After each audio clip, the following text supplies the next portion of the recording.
I swung open my bedroom door and stood there, stunned. A couple of guys in overalls streaked with paint were slapping coats over my soft peach walls using hefty brushes. My patterned drapes were piled up in a messy pile on the ground. They'd shoved my chest of drawers into the room's center, with open cans of wet paint balanced on the polished surface I'd refinished by hand. My son Manny, who was 35, lounged against the frame with folded arms, smirking like he'd cracked the best punchline ever. Next to him, his wife Lauren fiddled with her phone, wearing that self-satisfied look she flashed after coming out on top. The brush, hovering mid-stroke, halted as they spotted me. The younger worker shot me an awkward glance like I'd barged in on a secret moment. The sharp odor of new paint hit me hard, swirling together with the fury bubbling up inside. "What's the deal here?" My words emerged softer than I'd intended. I'd only just returned from a grueling 12-hour shift at the Cookery Kitchen, where for 15 years I'd whipped up dinners for households, marked special occasions, all while burning my hands on hot grease. My feet throbbed in my battered sneakers. My spine ached from hunching over the burners for so long, yet right now, none of that counted. Lauren glanced up from her screen and flashed that phony warm grin she pulled when scheming. "Oh, Mom, back already. We're sprucing things up a bit before settling in." She said it offhand, like chatting about the forecast. Manny pushed off the wall and approached with that bold swagger that still unsettled me. "Mom, we figured it'd be a nice shock. This space is way too spacious for you alone, and we're cramped for room. The little ones are getting bigger. Our place is tiny." My knees began to shake. 2 decades toiling in that brutal kitchen, pinching every penny to afford this home. 2 decades inhaling charred fumes, weathering complaints from irritable patrons, scouring oils into the night, just to claim a spot that was truly my own, where I could unwind on my terms, no approvals needed. The older guy cleared his throat awkwardly. "Ma'am, if it's an issue, we can pause and return in the morning." Nah, carry on," Lauren dismissed with a flick of her wrist, acting like she ruled the roost. "We've shelled out for it. Better wrap it up now. Shelled out. From where?" The question burned in my mind, though I knew the truth. The cash I'd loaned them last month after Manny got laid off from the plant. The funds I'd pulled from my nest egg because Lauren had pleaded, sobbing, for aid with their bills. Manny stepped nearer and rested his palm on my arm with an ease that now felt intrusive. "Mom, ease up. It's merely a coat of color.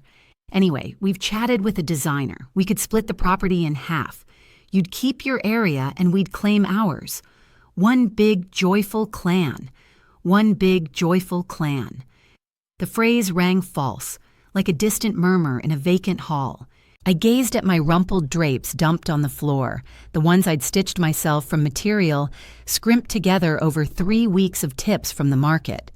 I stared at the spreading paint blotch on my bureau, the piece I'd snagged at a yard sale and smoothed and sealed over 2 full weekends. "And who made this call?" I demanded, my tone gaining some edge.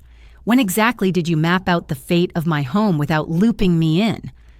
Lauren let out an exaggerated huff and tucked her phone away. "Mom, quit overreacting. You turn prickly whenever we aim to help. Check out that drab shade you picked. White's gonna shine. Just wait. Shine for whom?" I longed to shout.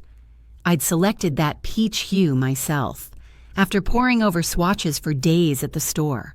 It evoked the evenings I'd admired from my former rental's pain, fantasizing about walls I could tint however I pleased. The workers pressed on, ignoring our spat, though I caught their uneasy peaks whenever voices spiked. The young one had flecks of paint in his locks too, and I pondered their rate for this rushed gig.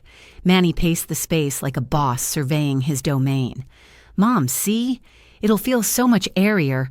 And once we haul in our stuff, the shift will be massive." Lauren's already spotted a gorgeous bed suite at a discount. Their belongings crammed into my sanctuary, the nook I'd stocked with my mementos, every item earned through the calluses from industrial soaps in the big kitchen. Lauren drifted to the dressing table holding my bargain scents and lotions for rough skin. "Oh, and this clutter. We can tidy it up smarter. You don't require all that, Mom. As folks age, it's time to pare down my existence, as though my modest keepsakes were junk derailing their scheme, as if my 67 years had made me a bothersome lodger in my very own abode, a crack formed deep within me. It wasn't merely the new coat of paint splashed over my cherished walls, or the way they'd shuffled my furniture around without a word. No, it was how they'd casually mapped out my life ahead, treating me like some outdated chair they'd tuck away in the shadows. And with that, my world began to unravel. Allow me to explain how I ended up in this mess, so you'll grasp the reasons behind it. That day, as I observed those unfamiliar faces transforming my haven with brushes and rollers, I realized I had to stand up for myself, no matter the cost, even if it meant parting ways with the last of my kin. I'm Fatima Jones, and at 67, I've spent the past 15 years toiling away in the Cookery's kitchen, a spot where folks gather to mark birthdays, anniversaries, and graduations, all while I labor over the flames, whipping up their go-to meals. I arrive at 5 a.m. to start the chicken broth that bubbles away for hours on end, and I don't clock out until 7 p.m., my apron drenched in oil and my locks reeking of sautéed onions. Prior to this gig, I'd hustled in 3 more eateries, forever stuck in the back, unseen by the patrons savoring my creations without a clue about the hands behind them. My fingers bear tiny burns from scorching skillets and blades that nicked me amid the dinner rush frenzy. Those nails I used to lacquer in pink, now they're clipped short and bare, for hygiene's sake when dealing with ingredients. I lost my husband 12 years back. Robert keeled over from a cardiac episode right there on the couch during a lazy Sunday broadcast.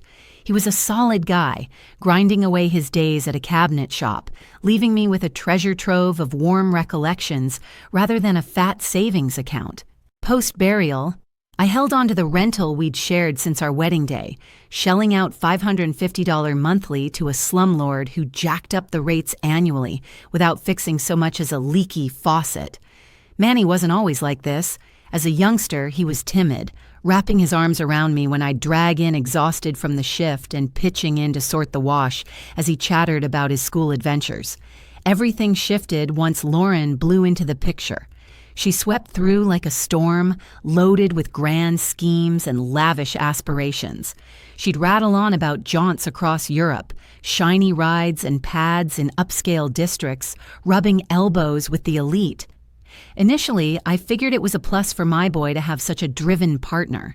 Robert had been the satisfied sort, thriving on basics, and I worried Manny might have picked up that easygoing vibe that folks sometimes mistook for laziness. But it didn't take long to see that Lauren's visions carried a hefty tab, one-footed by everyone else. At their wedding, I fronted them $1,000 for the bash, savings I'd scraped together bit by bit, stashed in a biscuit jar since I steered clear of financial institutions. They swore it'd be repaid in half a year.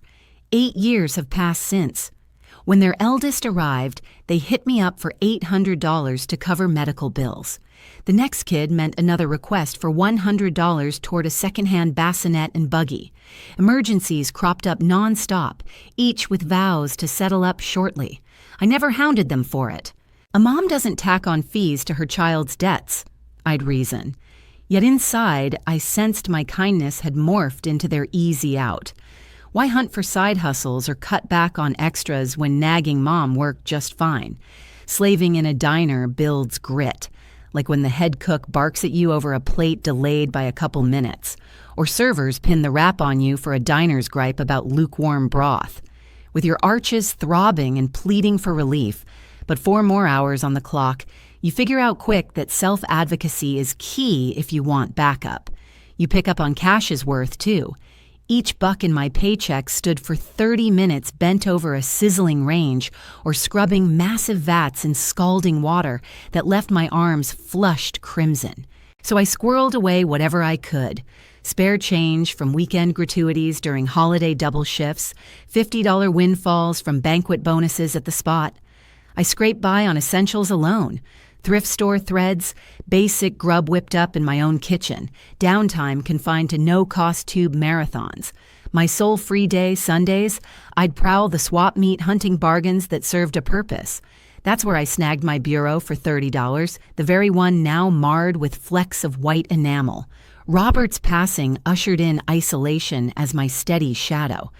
I'd trudge home beat, facing an empty space with no steaming brew or curious query about my grind. Weekends dragged on forever. Manny dropped by sporadically, trailed by Lauren and the little ones, though their drop-ins came off more like audits. They'd peer into my icebox, remark on the cramped quarters, nudge me toward eyeing assisted living setups. Assisted living, like turning 67, flipped a switch, making me unfit to call my own shots. As if logging 40 hours weekly amid the clatter of a bustling galley was the domain of some doddering invalid. Lauren had her own distinct manner. Her habit of leaving me feeling ancient and behind the times grated on me. She'd chatter about smartphone apps that flew right over my head, hip spots where she'd grabbed a bite, or big shots she'd rubbed elbows with thanks to Manny's work. Each tale wrapped up with that patronizing grin and a gentle tap on my knuckles, as if to say, "Oh, Mom, how could you grasp all this newfangled stuff?" But I held knowledge she lacked. I could stretch a $1 or $200 monthly check across a full 30 days. I mastered removing stubborn spots from fabrics and fixing busted gadgets through steady effort and clever fixes. I endured 12-hour shifts on my feet without a peep of protest and squirreled away cash even when it felt out of reach. For decades, my goal had been securing my own place to call home. Nothing grand or lavish, just somewhere I could splash paint on the walls in whatever shade struck my fancy, grow blooms in the yard, host my restaurant buddies for a brew without begging a landlord's okay. A spot entirely under my control, free from threats of rent hikes or eviction notices. That ambition grew fiercer once the fresh landlord of our building announced a full overhaul of the units. We got 3 months to clear out or swallow a $200 jump in monthly rent. For me, those $200 meant the line between scraping by with pride and scraping every last cent to survive the month. That's when I resolved to flip my world upside down. Over 30 years, I'd stashed cash on the sly. Not merely the nest egg Manny and Lauren were aware of, but extra funds too. Dollars gathered one coin at a time, one note by note, tucked away in secret spots only I knew. Beneath the bed lay a plastic sack stuffed with singles. In a hollowed-out coffee tin buried in the wardrobe's depths, I hoarded surplus tips from weekends. Sewn into the lining of my finest Sunday frock, the one for rare outings, I'd hidden $500 in crisp 50s. Adding it up, I reached $3,800, a treasure trove for a woman pulling in $200 weekly. Funds born from forgoing fresh footwear, whipping up meals at home rather than dialing for delivery, and hoofing it on foot when the skies cooperated. Each dollar carried the weight of choices made in thrift. The morning I set out house hunting fell on a Tuesday. I'd roused with an odd resolve, like a long dormant spark inside had finally ignited. I slipped into my sharpest outfit, tallied my savings once more, and ventured into districts where properties fit my means. The initial spot caught my eye in a serene suburb, a 40-minute bus ride from the diner. Compact with 2 beds, 1 bath, a compact cooking area, and a rear patch no bigger than a supper table. Flaking outer coats, frames begging for mending, and a front patch overrun by brambles instead of turf. Yet it captivated me right away. A wide pane in the main sleep space overlooked the east, ideal for greeting dawn. The broker, a slick youngster in a posh getup flashing a pitchman's beam, sized me up skeptically when I voiced interest. "Miss, this goes for $35,000. Got mortgage clearance." "No loan for me," I shot back. "Cash on the barrelhead." His face shifted in a flash. No longer did I seem like some elderly time waster. I was now a legit prospect. He guided me through every nook, touting each area's perks like it was a mansion. "Plenty of room in the galley for a wee dining set." The lab's been freshened up 5 years back. Wiring solid as ever. Aha! But my choice was sealed the instant that Vista hit me. I'd spent years stirring in dim rentals, daylight blocked by looming structures. Here I'd sip my brew as the sun climbed. I'd line the ledge with greenery. I'd thrive, not merely endure. That very afternoon, I tabled a $30,000 bid. The owner snapped it up on the spot. Per the agent, the place had lingered unsold for 8 months. Too humble for deep-pocketed hunters, yet too pricey for those without a cushion. It suited a soul like mine to a T. The official docs dragged on for 3 weeks, 3 weeks of silence. Not a word to Manny, Lauren, or even Joanna, my diner pal who felt like family. Each evening, post-shift, I'd perch and daydream about settling into my haven. Wall hues I'd choose, spots for my sparse belongings, kitchen layout tuned for solo suppers. When I inked the last forms, my fingers trembled, not with fear, but pure thrill. At 65, for the first time ever, I'd claim something utterly my own, untouchable by outsiders, a domain where no rent spikes or dictates could intrude. Clutching the keys, I paused before the entrance. A few moments prior to unlocking the door, the instant I crossed the threshold, I ceased to be the Fatima who'd spent her entire existence molding herself to fit into other people's worlds. Now I was Fatima, the property owner. Fatima, the one with her own home. Fatima, who'd accomplished a feat that eluded countless folks with superior positions and higher learning. The place stood vacant, carrying a musty odor of moisture. Yet it was all mine. I wandered from room to room at a leisurely pace, running my hands along the walls, flipping the light fixtures on and off, sliding the panes open and shut. In the primary sleeping area, I positioned myself before the pane I'd admired so greatly and grinned for the first time in ages. That evening, I bedded down right on the bare floor of my fresh abode, cocooned in a throw I'd hauled over from the leased flat. Furniture was absent for now, but I possessed far more valuable, the assurance that every square foot there was under my sole domain. Trouble brewed the moment I chose to inform Manny and Lauren. I extended an invitation for supper the next Sunday. I whipped up their go-to meal, chicken mole, which demanded a solid 3 hours in the kitchen, and laid out the finest dishware I owned. My aim was to turn it into a festivity, a memorable event to reveal my milestone with the pair I viewed as my true kin. Manny showed up in a foul temper. He'd been let go from the plant job the prior week due to chronic tardiness, and the lack of progress in his interviews left him seething. Lauren pulled in griping about the congestion on the roads, the sweltering temperatures, and the kids' non-stop antics all week long. I held off until the suites were cleared before dropping the revelation. "I've got big news," I announced, aiming for a light-hearted vibe laced with thrill. Lauren let out a groan. "Please, Mama, don't go all mushy on us. We've got our plate full already." "No, nothing like that. It's positive. I've purchased a home." The quiet that ensued hung heavy enough to slice through. Manny froze with his utensil en route to his lips. Lauren stared at me like I'd declared plans to wed some alien being. "You acquired a house?" Manny inquired at last.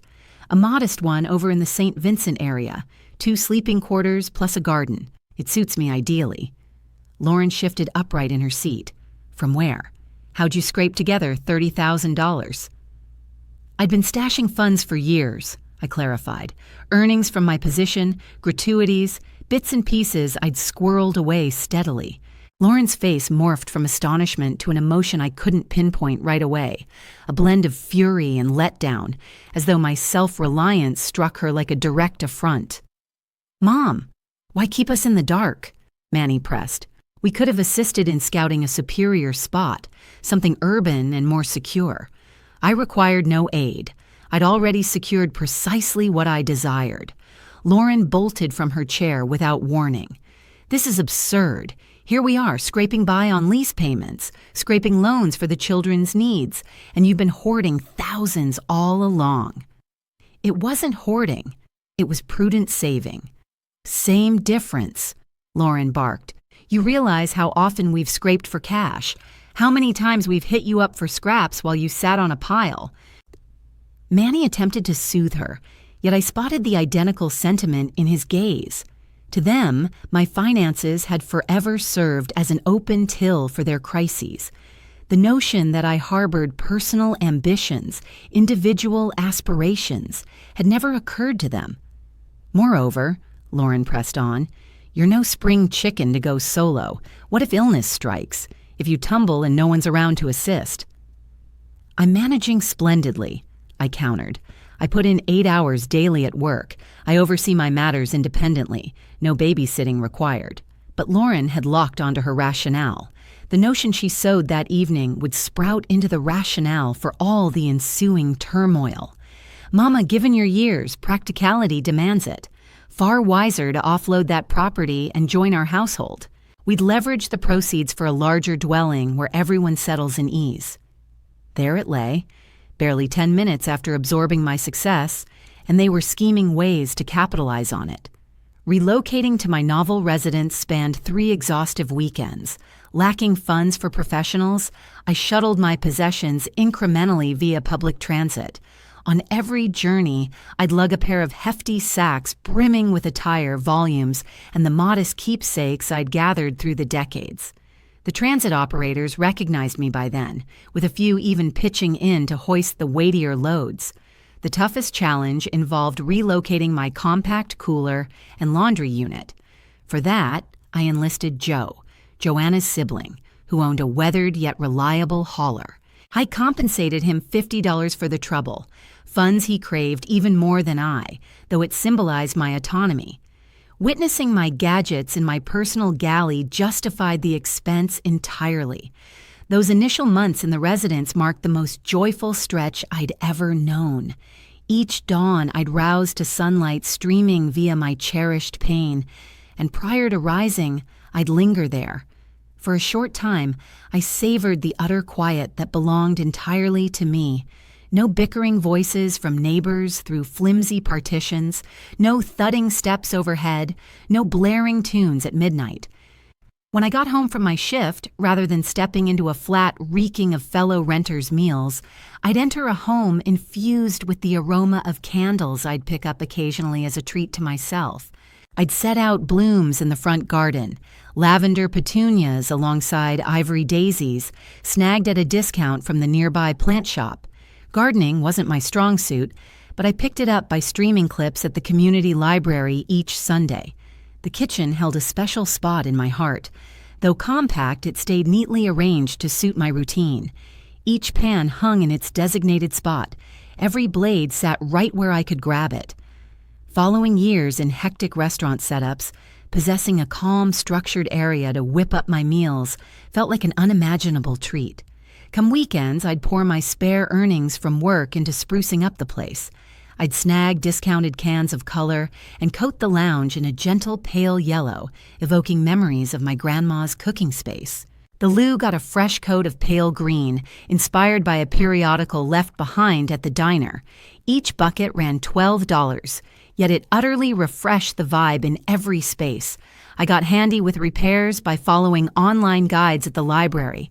When the basin tap failed, rather than summoning a specialist who'd bill me $100, I grabbed the required bits for $15 and mended it on my own. If a pane stuck open, I'd smooth the warped frame and tweak it till it sealed tight.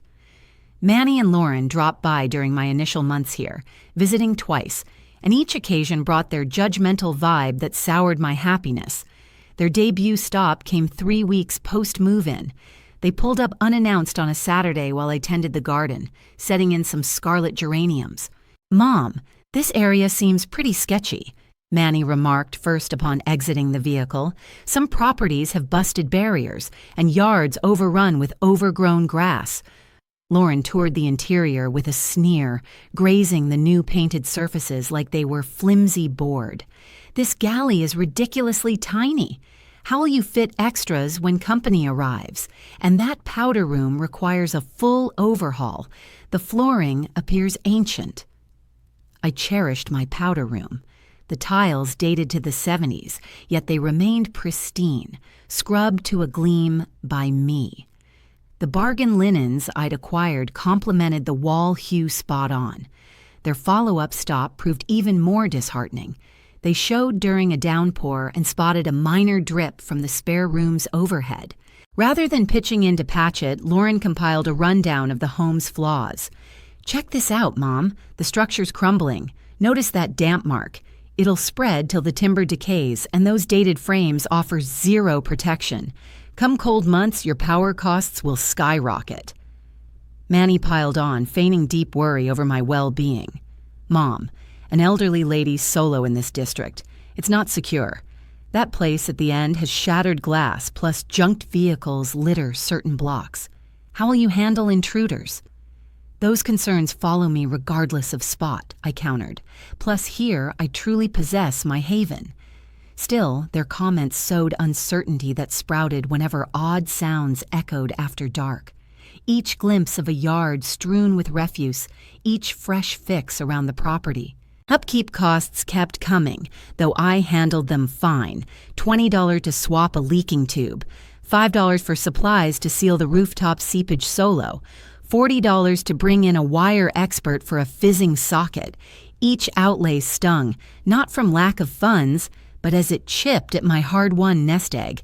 Yet for each buck sunk into fixes, I gained far more by dodging lease fees. My outgoings plunged from $850 for the lease on top of bills in the old place, down to $450 covering just services and fixes. That surplus $400 monthly brought a sense of stability I'd never known. It let me snag items long deemed extravagant. A fresh set to swap the hand-me-down from Robert, whose display bore deep scratches. Premium bedding that endured beyond a handful of launderings. A compact brewer for genuine Morning Joe over the powdered sort. I began hosting Joanna for midday meals on Sundays, too.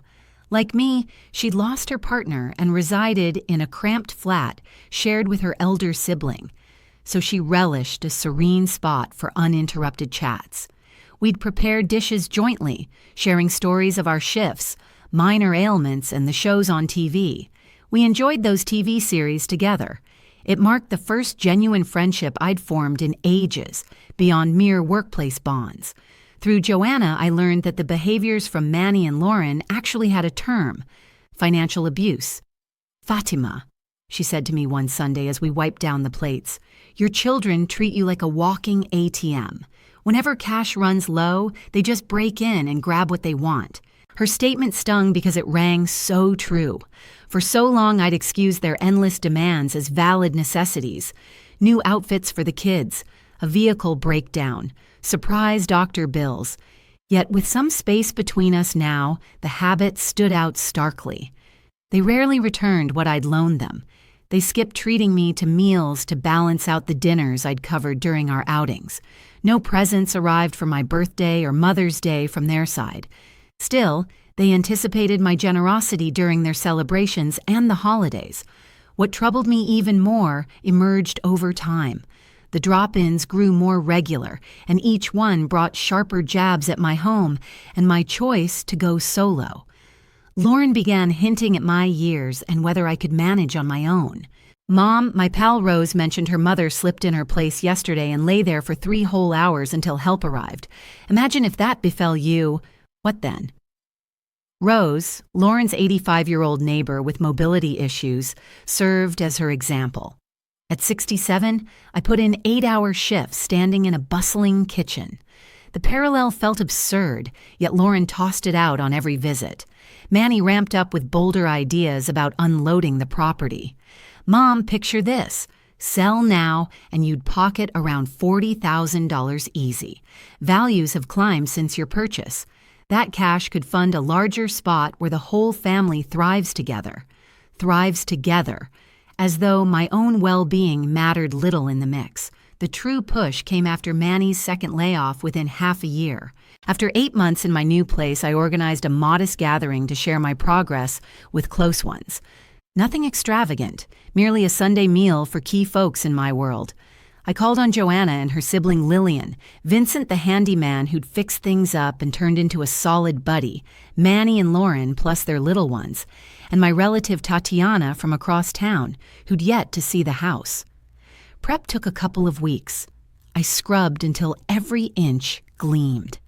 Fresh blooms went into the front patch, and I even patched that nagging outer wall fissure from move-in day. Perfection was the goal. The spread got the same attention as fancy feasts at work. Chicken in red mole, simmered since Saturday prior. Slow-cooked rice and beans for depth. Freshly pressed tortillas that morning. Dessert, my signature tres leches, soaked and sweet. Ingredients cost $10, double my usual 2-week grocery outlay, but the event deserved it. The setup featured bargain white linens on the table, coordinated dishes from mixed collections, and garden-picked blooms in a thrift vase. No match for the upscale setups Lauren snapped at ritzy eateries with her crew, but it held a warmth those lacked: total ownership. Joanna and Lillian showed up earliest, toting homemade empanadas as their share. Vincent followed with affordable yet solid wine and herb starters for the yard. Tatiana rolled in 30 minutes behind but beaming, wrapping me in a long embrace. "Cousin, what a gem this home is," she gushed, touring each corner and noting the touches. "Hard to fathom it's all yours. Recall our childhood games under Abuela's dining spot. You vowed a grown-up pad with blooming gardens." I did recall. It dated to age 8, aiding Grandma's watering chores as she vowed I'd cultivate my patch someday. Nearly 6 decades on, I'd claimed it. The dishes hit the mark. The mole nailed that spicy sweet harmony honed over years. Rice fluffed just right, bursting with taste. Tortillas steamed warm and pliant. Guests dug in with real hunger, savoring heartfelt fare, not out of duty but delight. Vincent raved about the flavors. "Fatima, this mole tops my mother's, and that's high praise. I can't figure out your secret, but whenever I try your cooking, it reminds me exactly why I chose to wire houses rather than whip up meals for a living."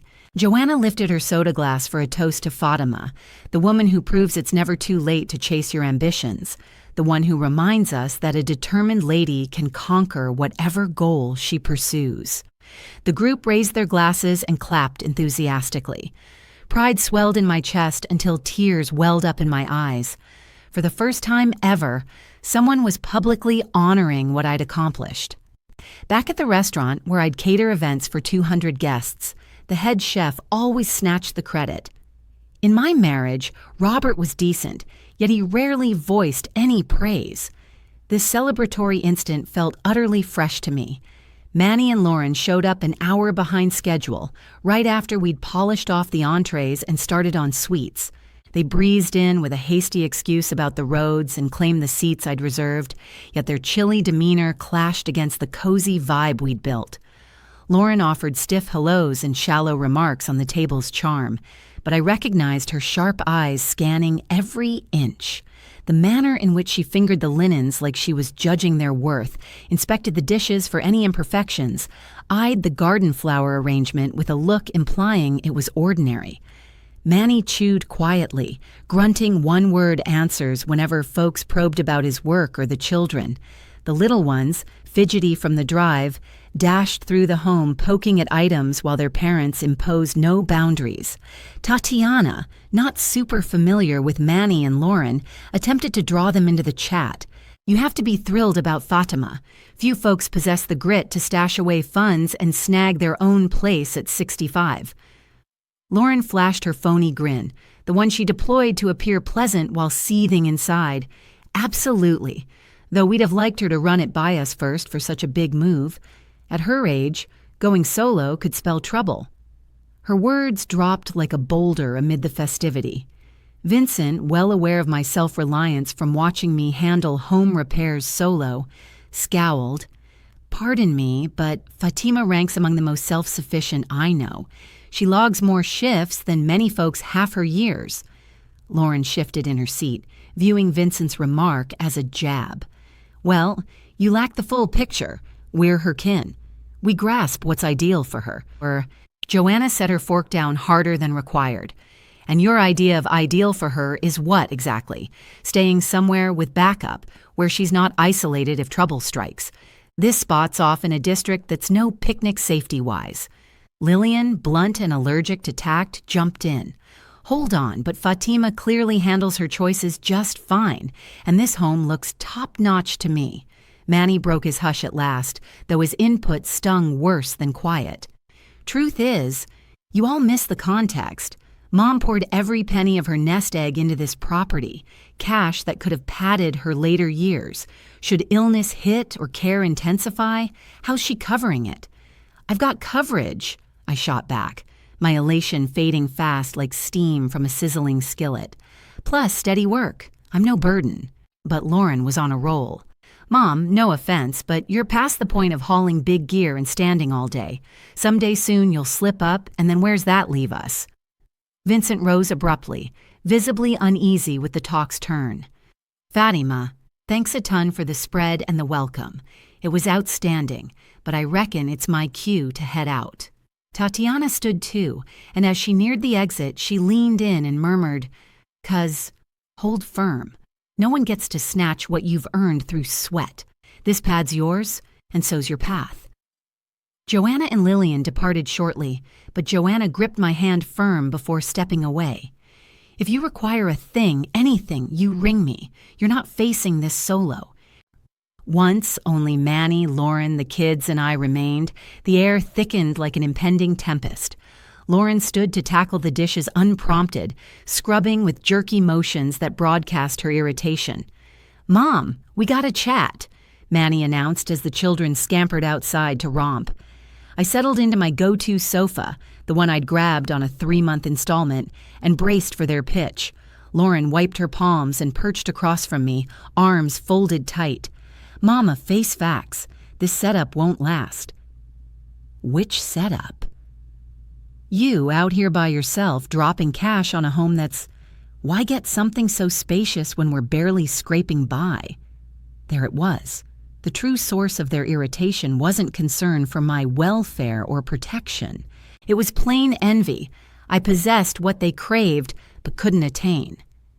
Manny edged nearer, perching on the armrest of my seat, employing that close physical presence he was aware unsettled me to apply pressure. "Mom, we've been mulling it over. What if we put this place on the market and get a larger home where everyone could settle in comfortably?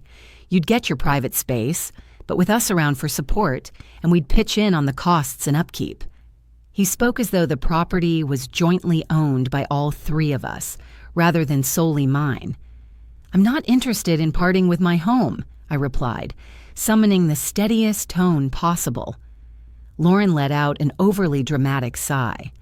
"Mom, let's be realistic. The value of this house, combined with our input, would let us afford a superior spot in a more upscale, secure area. This place suits me just fine." "But it doesn't work for us," Lauren whispered, so faintly I almost missed it. That evening, once they'd departed, I lingered in my backyard, reflecting on the incident.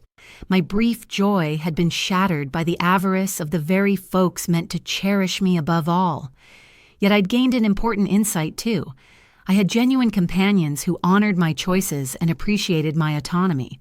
The conflict was only starting. 3 weeks following that meal, Manny got let go from his position at the insurance firm. It marked the 3rd dismissal in just 2 years, each time for identical issues: chronic lateness, unexplained no-shows, and a demeanor his supervisors labeled as lacking professionalism. In his view, though, every manager had treated him unjustly. His colleagues were all jealous, and the universe seemed plotted against him. The phone rang on a Tuesday evening, right as I'd returned from the diner and was easing my puffy feet into a basin of warm, salted water. Manny's voice trembled with panic over the line, reminiscent of a kid who'd damaged a prized item and was begging his mother to make it right.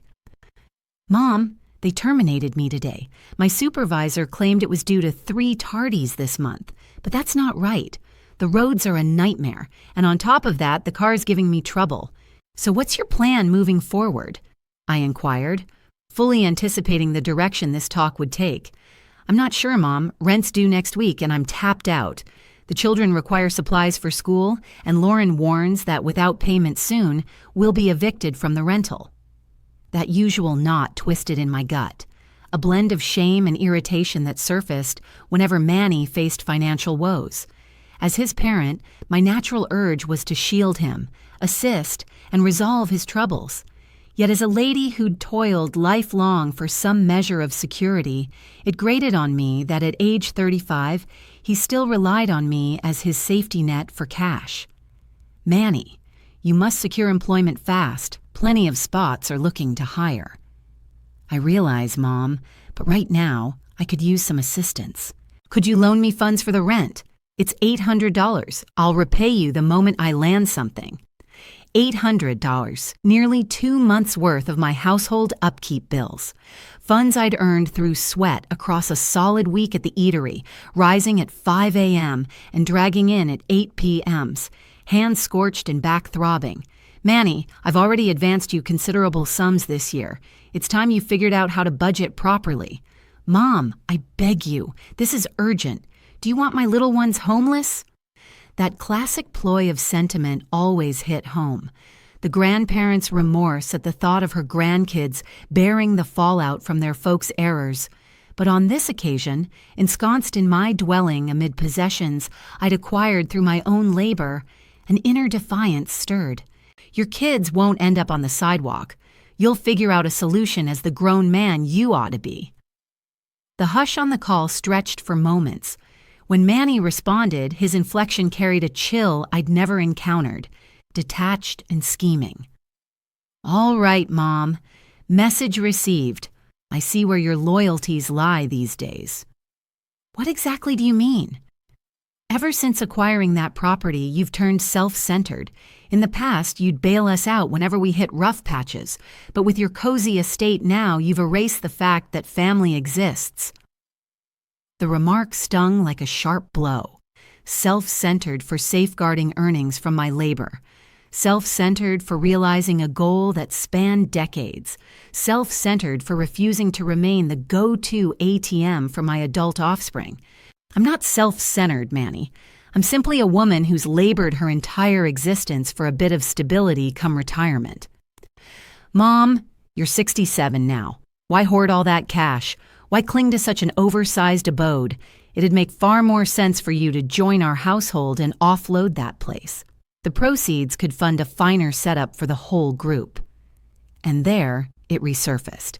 The identical suggestion they'd pushed since my purchase, now laced with greater insistence owing to their instant cash crunch. I'm not going to sell the place, Manny, but you're just blowing it on pointless stuff. The day before, Lauren mentioned spotting you picking up fresh greenery for the yard. How do flowers help when your boy is out of work?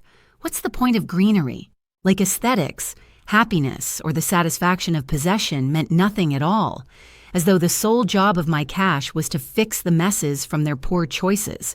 Those plants ran me $10. Your lease runs $800. It's hardly comparable. The talk wrapped up with Manny cutting me off on the line, a first for him. I sat there gripping the receiver, tuned to the buzz of the disconnected call, sensing a permanent shift in our bond. 2 days on, they turned up at my doorstep unannounced. Friday evening it was. I'd barely stepped inside from my shift and was swapping out my work clothes when a rap came at the entrance. Figured it might be Vincent popping over to lend a hand if needed. Instead, peeking out revealed Manny, Lauren, and their pair of little ones clustered on the stoop. "Surprise!" Lauren chirped, her grin not quite lighting up her gaze.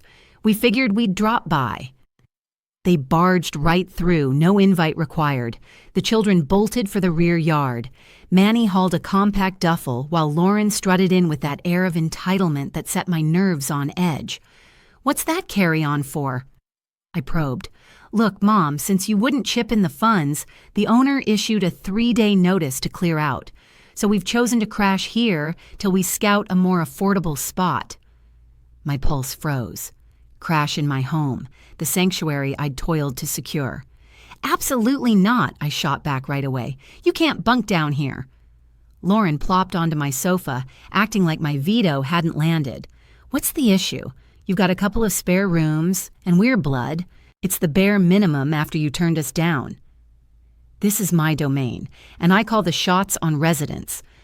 Manny dropped the bag and fixed me with that overplayed sulk he'd wielded to sway me back in his teen days. "Ma, you're really gonna dump us out there, your grandkids included." "I'm not dumping anyone curbside. Your choices landed you here. Hunt for fresh digs. Hit up Lauren's kin for support. You've got options galore before muscling into my turf." Lauren sprang from the seat with theatrical flair. "Muscling into your turf. Hear how she addresses her kin, us who've stuck by her side, always ready when she called." "Stuck by me when? Ready how? I've been the constant aid giver." "Aw, Mom, you're overblowing it. Forgot last winter when the flu hit you hard and Manny dashed out for your meds." Once, solely once across my dozen widowed years, Manny had ventured to the drugstore amid my fever spike. And it stuck in my mind precisely because it was so rare, it floored me. "That single gesture doesn't earn you squatter's rights." Manny sidled closer, flashing the patronizing smirk that grated on me. "Mom, ease up on the theatrics. We're not claiming the joint, just a temporary pad for some weeks till we lock down stability." Weeks that'd stretch to months, months to eternities. I could predict it. I knew their patterns. Once rooted here, eviction would prove futile. They'd nag about cost sharing, tweaks for family fit, the perks of communal living. No dice, not even one evening under this roof. Lauren pivoted from begging to blunt assault. "All right, Mom, we get your true colors now. But mark this, when age catches up and you crave care, this day's gonna haunt you." Is that a threat? No threat, just facts. Kin ought to support one another, yet you prioritize solo. Prioritizing solo, like some offense after 6 decades plus, of everyone else first. Parents initially, Robert next, Manny thereafter, and at last myself. They departed that evening, though not sans Lauren's parting shot that sent a shiver down my spine. "Mom, this pad's oversized for one, and the area's dicey. Sooner or later you'll require protection, and I hope we've got the grace to provide it post your stance." Sleep evaded me that night. Not shame, but dread. For the initial time post-purchase, my haven felt besieged. I grasped Manny and Lauren's tenacity. Surrender wasn't their style. If sobs failed to snag my wallet, coercion would follow. If pleas fell flat, they'd scheme alternatives. I rose repeatedly to verify the bolts on every entry. The conflict had kicked off for real. The initial hint of trouble hit with the jingle of keys in my deadbolt one Saturday dawn. I stood brewing Joe in the galley when the noise pierced the quiet. I heard that telltale metallic chime, then the unmistakable creak of my front door swinging open.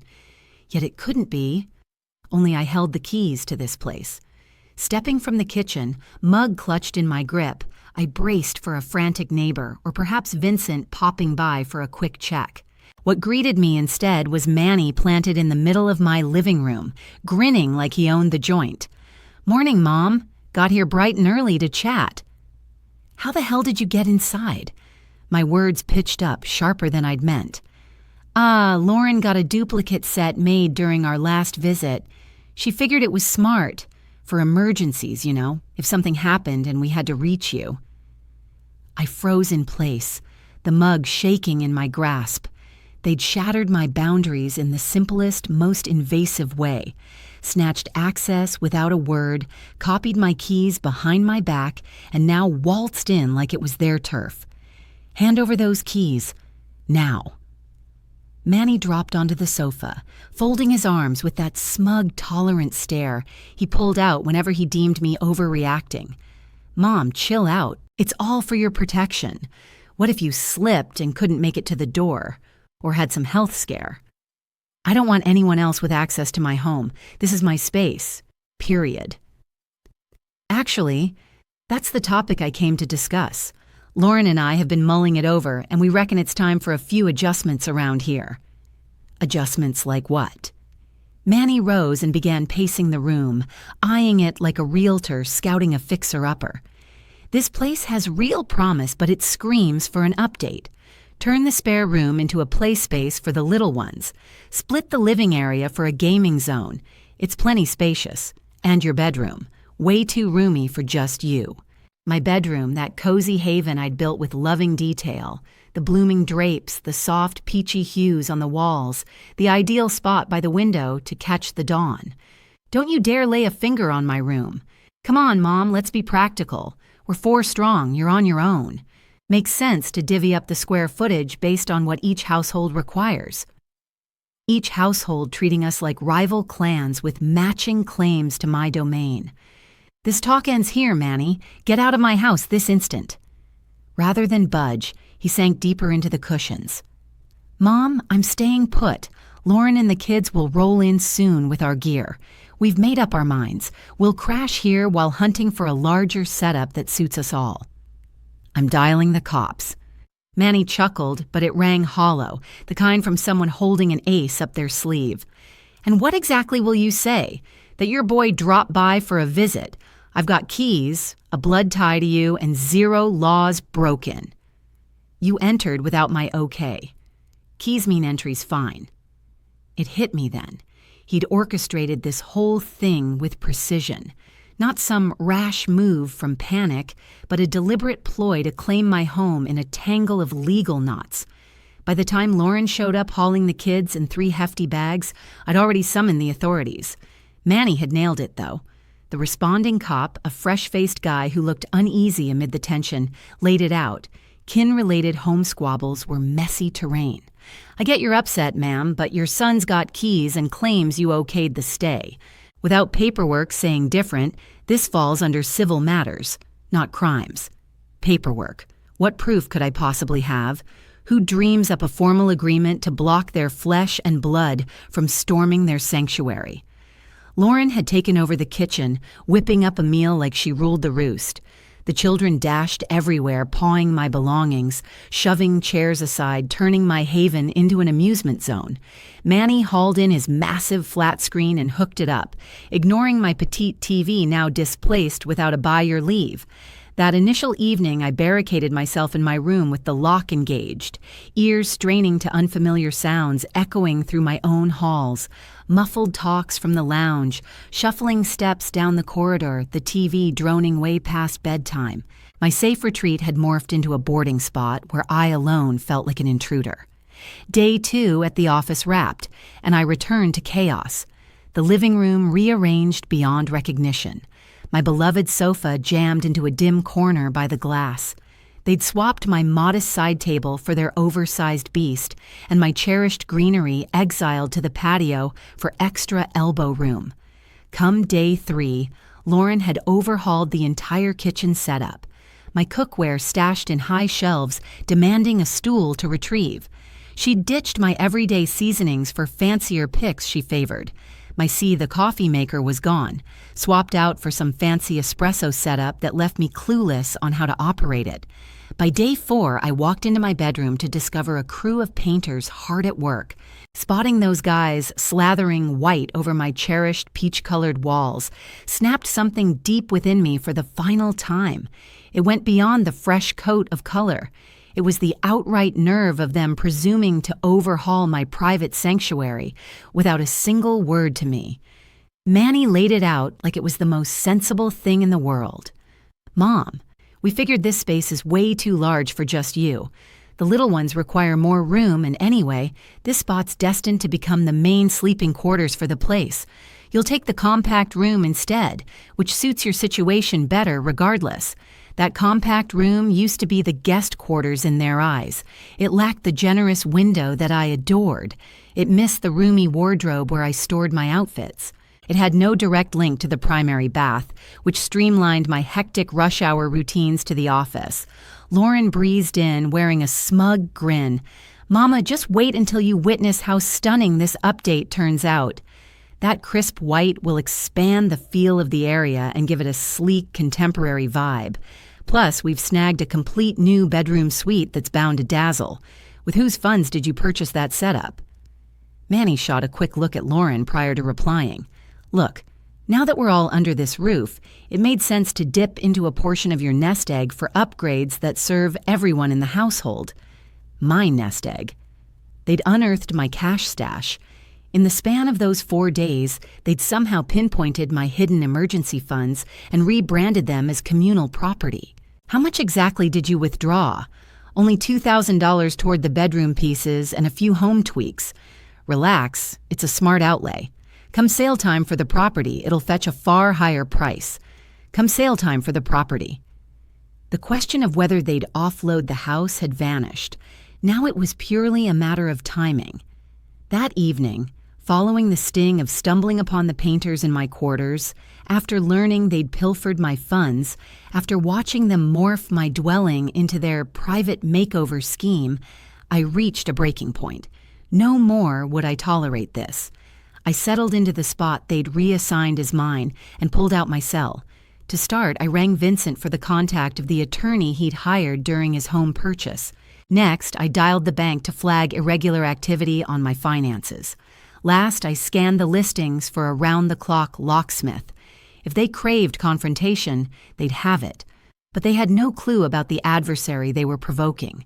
A lady who'd spent years toiling in high-pressure kitchens amid men who believed they could bully her. Amid bellowing supervisors who figured they could crush her spirit. Where each shift demanded a struggle to uphold her self-worth and poise.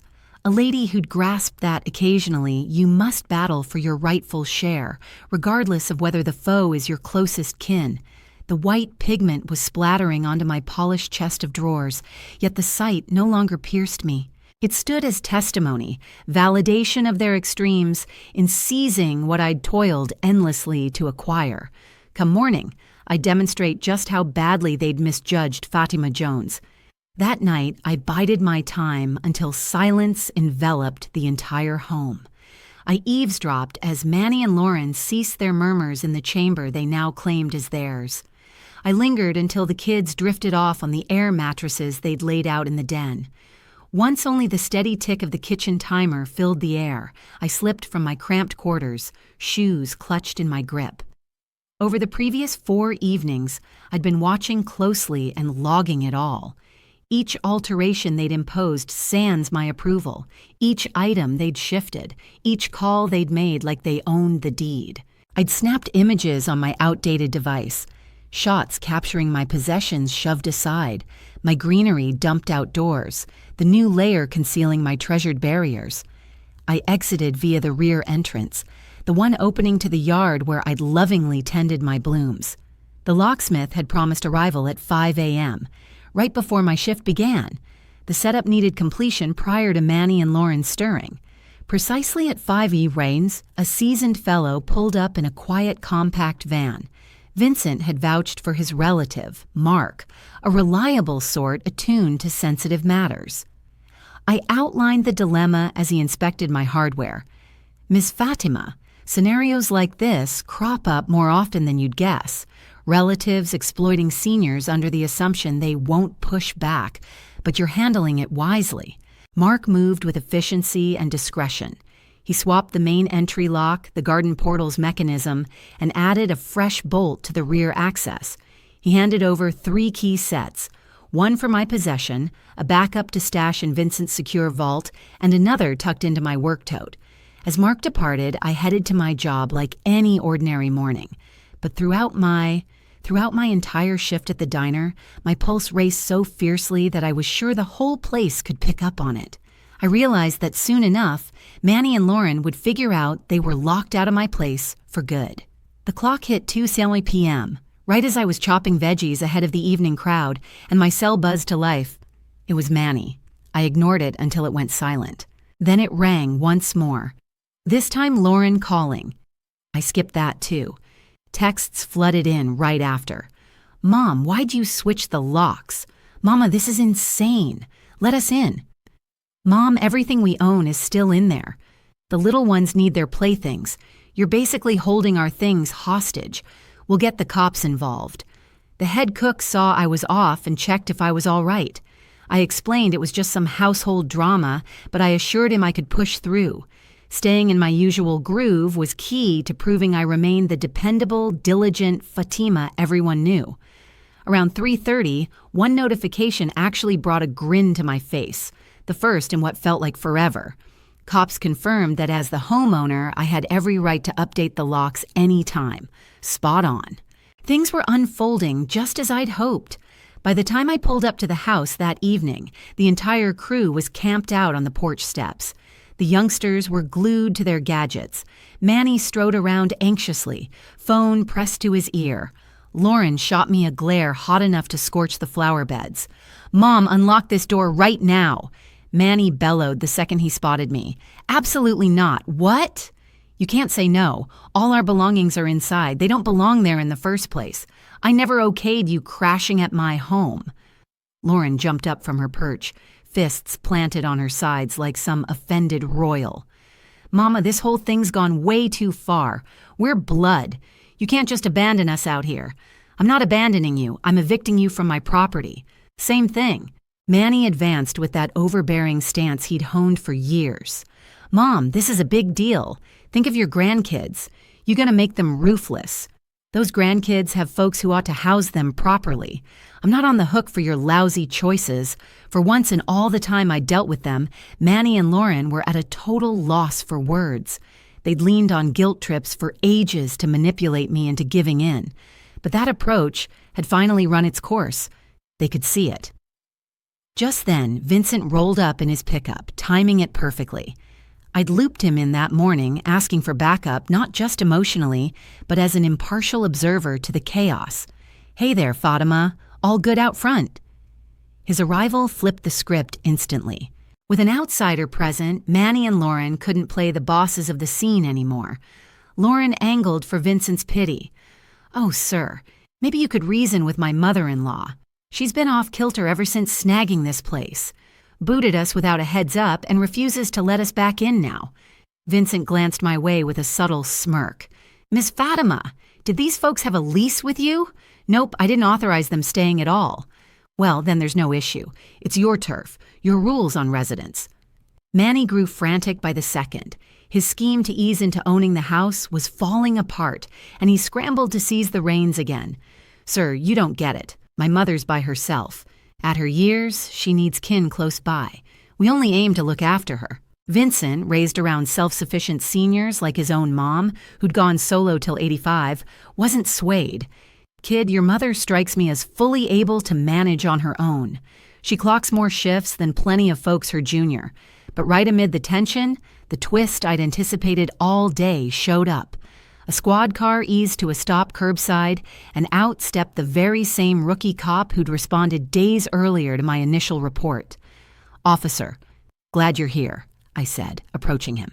"Mrs. Jones, got a report of family trouble. What's the situation?" Lauren dashed over before I replied, treating him like her knight in shining badge. "Officer, my mother-in-law tossed us out cold turkey. We've got toddlers and our possessions are all locked up inside." The cop eyed me inquisitively. "Ma'am, these individuals residing in your home for real?" "Yes, but against my wishes." They duplicated my keys behind my back, settled in uninvited, and began altering the place without approval. He pulled a notepad and jotted notes. "Any lease, any paperwork at all. None exists. I never consented to them moving in." Manny jumped in, voice cracking with urgency. "Officer, that's my mother. She can't simply throw us to the curb. It was just too cruel." The cop, who dealt with situations like this plenty of times, let out a resigned breath. "Sir, just because she's your mom doesn't mean you get instant claim to her assets. If she's the rightful owner of the property and no lease exists, she gets to choose who stays." "But our belongings are still in there," Lauren pressed. "You can retrieve your items while being watched," I clarified to the cop. "I'm fine with that. I simply don't want them returning to reside here." The officer gave a nod of agreement. "That sounds fair enough, Mrs. Jones. Are you okay with allowing them inside to gather their things? And I'll keep an eye on everything." "Absolutely." And so, about an hour afterward, I stood by as they hauled out every item they'd dragged in to claim my home. The fresh furnishings they'd purchased using my funds, the oversized TV, the luggage stuffed with outfits, the children's playthings, all of it exited via the very entrance they'd used to invade without my consent. Once finished, Lauren shot me a glare blending resentment and defeat. "Mom, you'll pay for this someday. When you're elderly and isolated, you'll recall how harshly you dealt with us." "I'm already elderly, Lauren, and I'd rather solitude than toxic surroundings." Manny tried one final emotional ploy. "Mom, are you seriously picking a home over your own kin?" "I'm not favoring a home above my kin. I'm safeguarding my self-respect against mistreatment." They departed that evening, yet I sensed the conflict wasn't resolved. I understood Manny and Lauren too thoroughly to believe they'd abandon their schemes easily. I turned out to be correct. Retaliation arrived at dawn. The following morning arrived accompanied by the noise I'd feared above all, forceful raps at my entrance. It was 6:30. I was merely slipping into my work attire when commanding tones echoed from beyond the barrier. "But police, please open up." My pulse froze. These weren't the tones of the junior cop from the previous day. They sounded graver, more authoritative. I threw a robe atop my diner outfit and unlatched the door with shaky fingers. A pair of officers presented a warrant for search. "Mrs. Jones, this is a search warrant. We've gotten reports alleging you're wrongfully holding items that aren't yours." "What items?" Without pausing for further details, the officers stepped inside. One held a printed inventory. "Based on the report, you're holding furnishings, money, and key papers that pertain to Manny Jones and Lauren Smith." Trailing the police were Manny and Lauren, their faces barely masking smug satisfaction. Lauren clutched a binder brimming with documents as though she'd plotted this for months. "Officer," I stated to your fellow yesterday, "they entered my home uninvited. I possess nothing of theirs." Manny approached the lead officer with the earnest demeanor of someone wronged. "Officer, my mother's disoriented. She urged us to move in because she was lonely and scared of solitude. We supplied our furnishings, garments, and even chipped in cash for home upgrades." "That's false," I countered right away. Lauren flipped open her binder and extracted various sheets. "Officer, these are proofs of purchase for the items we acquired for this residence, plus texts where my mother-in-law pleads for us to join her." A chill surged through me. Messages I'd never composed, invoices for goods funded by my pilfered savings. They'd concocted phony proof to bolster their tale. The officer scrutinized the papers from Lauren. "Mrs. Jones, these texts seem to originate from your cell number. In one, you explicitly state, 'Manny, move in with me. The place is too vast for just me.' I never dispatched those. I have no idea how they forged them, but I didn't author that." Manny chimed in with a tone of sorrow and concern. "Officer, Mom's been behaving oddly of late. She misremembers events, denies actions she took. We're concerned about her psychological state." Psychological state. That was their fresh tactic. Unable to seize my property through monetary tricks, they aimed to portray me as mentally unfit. "Officer, I clock 40 hours weekly at a diner. I handle my budget. I settle my accounts. I upkeep my residence. My mind is perfectly sound." But Lauren was ready with her rebuttal. "Mom, just recently she blanked on inviting us for a meal, and the prior week she rang Manny thrice to inquire the identical matter. Those indicate beginning dementia. Additional fabrications. Each phrase from her lips was a deliberate falsehood designed to depict me as a befuddled senior incapable of sound choices." The chief officer regarded me with a blend of pity and doubt. "Mrs. Jones, do you possess paperwork confirming sole ownership of this property?" "Naturally, it's located in my sleeping quarters." When I went. While I was fetching the property documents, I overheard Manny whispering with the police.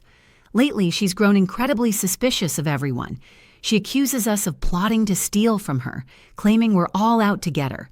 That's just how it goes with folks suffering from senile dementia. I came back carrying the house deed, my ID, and every piece of paperwork showing the place belonged solely to me. The lead officer scrutinized them thoroughly. "Everything checks out," he said. "The deed lists you as the sole owner." But Lauren wasn't ready to back down. Officer, that ignores the reality that she welcomed us into her home and we chipped in money too. We qualify as tenants with rights, even without a formal lease. Right then, my cell buzzed. It was Vincent. I picked up and gave him a quick rundown. He promised to swing by in 5 minutes, bringing the attorney he'd suggested. Officer, I said, my lawyer's en route. Let's hold off until he arrives. The cop agreed with a nod, but Manny started fidgeting. No need for any attorney. This is just a personal family issue. Things shifted dramatically when Vincent showed up alongside Michael Jenkins, the lawyer. Jenkins was a sharp-dressed guy in his 50s who wasted no time requesting to examine the so-called proof Lauren had offered. Officer, could I take a look at this supposed evidence? He pulled a magnifier from his bag and pored over the text messages for what felt like ages. Finally, he glanced up, a faint smirk on his face. These chats are faked. The metadata makes it obvious. They're from some app designed to whip up phony dialogues. The head officer's brow furrowed. You certain? Absolutely, Jenkins replied. Plus, officer, submitting bogus info to law enforcement amounts to a serious federal offense. They might even get hit with obstructing justice. Lauren's face drained of color.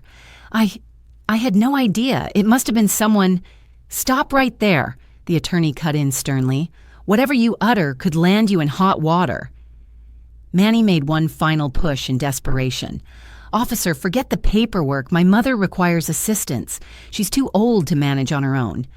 Jenkins turned to Manny with unwavering authority. Son, your mom is a fully capable grown-up entitled to decide her living arrangements. Disagreeing with her choices doesn't justify cooking up lies or barging into her home. The primary officer snapped his notepad shut and faced Manny and Lauren. From what I've reviewed, you hold zero legal claim here.